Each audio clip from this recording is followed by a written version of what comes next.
Привет, друзья мои. Сегодня ужасный день, ужасный. С самого утра не заводился.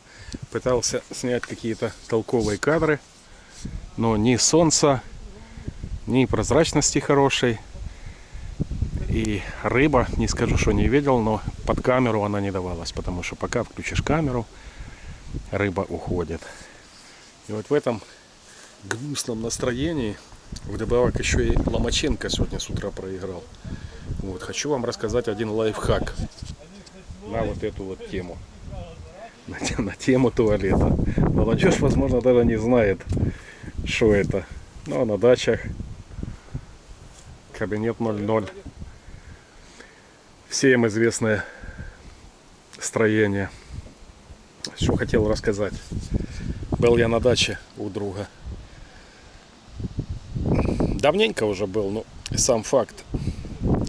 Летом, когда жара, нету ветра, от этих заведений запах такой, что глаза просто выедает, особенно когда туда заходишь. У друга заходишь, не скажу, что совсем, но вполне так, вполне можно дышать, все в порядке. Потом не выдержал, спросил его все-таки, в чем фишка его туалета. Он мне рассказал, говорит, да все об этом знают. Я слышу впервые, возможно, и для вас это будет новость. Кстати, это будет полезно для тех, кто держит домашнюю живность всякую, типа свиней, коз, я не знаю, там курей. Любая выгребная яма, в принципе, в том числе эти уличные туалеты. Значит, фокус какой?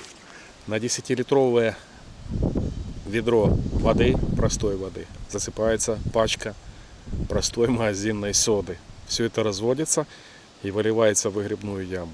Хватает, как мне сказал мой товарищ, хватает этого фокуса примерно на полгода, что никаких запахов нету. Все, не благодарите. Какое настроение, такой лайфхак. Всем удачи. Ломаченко еще отыграется.